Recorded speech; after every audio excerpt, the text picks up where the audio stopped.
اس کا دکھ سمجھ رہی تھی۔ شہرزاد کا اغوا اس کے دامن کو مشکوک کر گیا تھا۔ سب کی نظروں میں اس کی پاکیزگی فنا ہو چکی تھی۔ بیٹا یہ سب کی گندی سوچ ہے، گندی ذہنیت ہے، تم پریشان مت ہو بلکہ اللہ کا شکر ادا کرو، مکتوم تمہارا ہم سفر بنا ہے اور وہ ایسی گھٹیا سوچ نہیں رکھتا، وہ ہمیشہ تمہاری عزت اور قدر کرے گا۔ مجھے اس پر فخر ہے کہ اس نے اتنا بڑا اور مضبوط قدم اٹھا کر دل خوش کر دیا۔ وہ اسے سمجھا رہی تھی اور انہوں نے اور بھی انجانے کیا کچھ سمجھایا تھا، لیکن شہرزاد کچھ نہ سن رہی تھی۔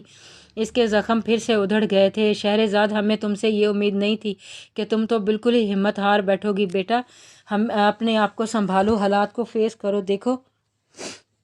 دیکھو وہ بھی تم تو ہے تمہارے لیے اتنے لوگوں کے سنبھالنے پر ڈٹ گیا، سب کچھ چھوڑ دیا۔ لڑکیوں کو ایک نہ ایک دن سسرال جانا ہی ہوتا ہے، اپنے ماں باپ بہن بھائی سب کو چھوڑنا ہی ہوتا ہے، لیکن کوئی مرد کسی کے لیے اپنے آباء و اجداد چھوڑ دینے کا حوصلہ کبھی نہیں کر سکتا۔ جتنی اکیلی اور پریشان تم ہو اتنا ہی اکیلا اور پریشان وہ بھی ہے، لیکن پھر بھی ثابت قدمی کا ثبوت دے رہا ہے۔ تم دونوں کو اچھے طریقے سے زندگی کی شروعات کرنی چاہیے۔ پہلے بھی تم دونوں لاہور میں ہی رہتے تھے، لیکن فرق اتنا ہے اب ساتھ ہو، ایک ساتھ چلو، ایک دوسرے کا احساس کرو۔ اگر احساس ہوگا تو محبت بھی ہوگی، سمجھ رہی ہو نا؟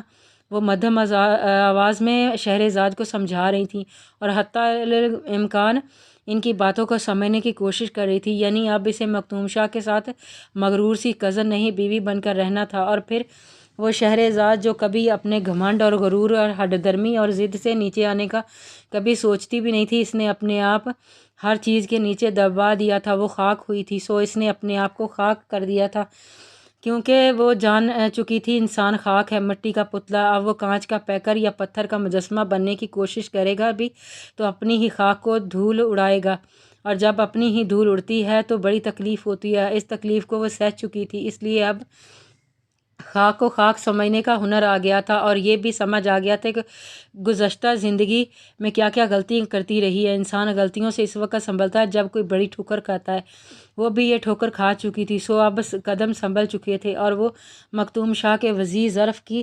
مترافع ہو چکی تھی اور خود کو اس کے سامنے نظر اٹھانے کے قابل بھی نہیں سمجھتی تھی۔ وہ اس کی مجرم اور گناہگار تھی، اور اسی وجہ سے ابھی تک دونوں میں اجنبیت، اور یہ اجنبیت سب سے زیادہ مکتوم کی طرف سے تھی، اور وہ اس تمام ضرورتیں پوری کر کے خود کو ابھی سے لاتعلق رکھے ہوئے تھا، مگر شہرزاد اس سے لاتعلق نہیں تھی۔ اس نے اس گھر سے اور اس گھر کے مالک سے جڑے ہر تعلق کو قبول کر لیا تھا، کیونکہ وہی اس کی زندگی اور زندگی کا حاصل تھا۔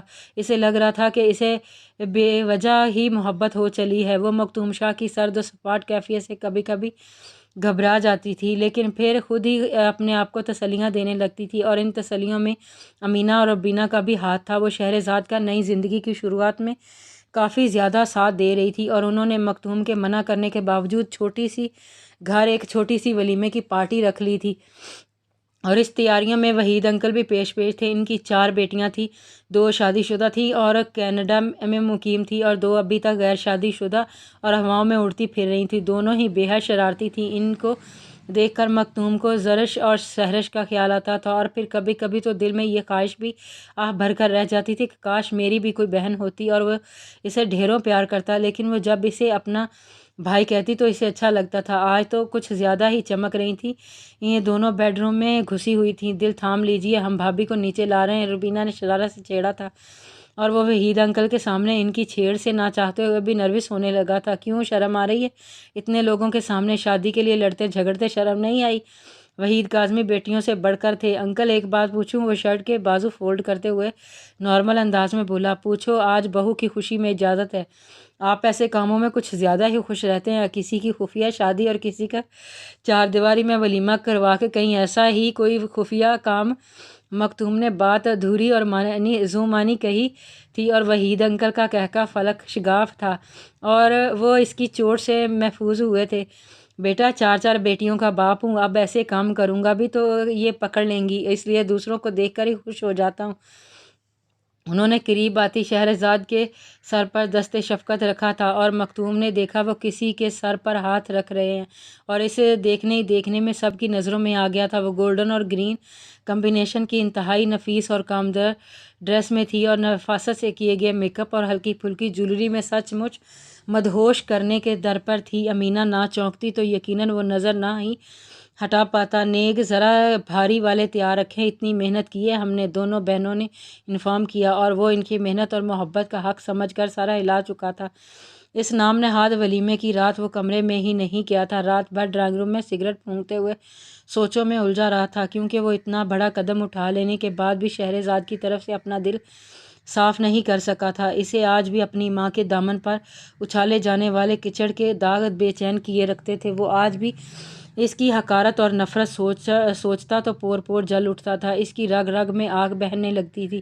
وہ شہرزاد کی طرف مائل بھی ہونا چاہتا تو نہیں ہو سکتا تھا، کیونکہ اسے معلوم تھا کہ وہ اسے ناپسند کرتی ہے، وہ شاید ارغمان کو چاہتی ہو، اسے سوچتی ہو، ایسے میں وہ اس پر اپنا استحقاق اور تسلط نہیں جمانا چاہتا تھا۔ وہ اسے تو قبول کر چکا تھا، لیکن اس کی بہت سی چیزوں کو قبول نہیں کر پا رہا تھا۔ وہ عجیب دوراہے پر کھڑا تھا، اور یہ دوراہا جوانی کی پہلی نظر سے چلا آ رہا تھا۔ ایک طرف دل تھا تو ایک طرف دماغ، ایک طرف شہرزاد تھی تو ایک طرف ماں باپ، ایک طرف بے خودی تھی تو ایک طرف بے رخی، اور وہ ہمیشہ اس تو کے بعد کوئی باتوں کو مانتا آ رہا تھا۔ اس نے ہمیشہ دماغ کا کہنا مانا تھا، اس نے ہمیشہ ماں باپ کو چاہا تھا، اس نے ہمیشہ بے رخی پر یقین رکھا تھا، بے خودی کو تو وہ ہمیشہ خود ہی اپنے قدموں تلے رون ڈالتا تھا۔ اس لیے اب اس دوراہے سے خود کو ہٹانے کے لیے اپنے آپ سے ہی الجھ پڑا تھا، اور ایک وہ تھی جو اکیلی ہی سنبھل گئی تھی اور اپنے اچھے برے کو جاننے کے قابل ہو گئی تھی۔ اس نے رات بھر اس کا انتظار کیا تھا، وہ اتنا سنگ دل ہو چکا تھا،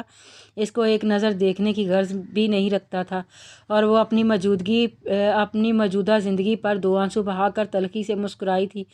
جو بویا ہو وہ کاٹنا تو پڑتا ہی ہے محترمہ شہرزاد، اس نے خود کلامی کی تھی اور آہستہ آہستہ تمام زیورات اتارنے لگی تھی۔ ایک اور صبح کنارے آ لگی تھی اور ایک نیا دن نئی رات کو ڈھونڈنے نکل چکا تھا۔ شاید اسے رات مل ہی جاتی، مگر اپنا آپ گنوا کر، بالکل ایسے جیسے محبت انسان کے دل کو کھا کر جوان ہوتی ہے، پھر محبت تو رہتی ہے مگر دل نہیں رہتا، اس طرح رات تو رہتی ہے دن نہیں رہتا۔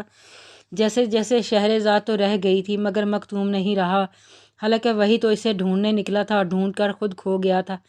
رفتہ رفتہ خود بخود زندگی روٹین پر آتی چلی گئی اور ان دونوں کو ہی پتہ ہی نہ چلا کہ کیسے سب کچھ نارمل اور اپنے اپنے مقام پر فٹ ہو گیا تھا، اور وہ اپنے آفس سنبھال رہا تھا اور وہ گھر سنبھال چکی تھی۔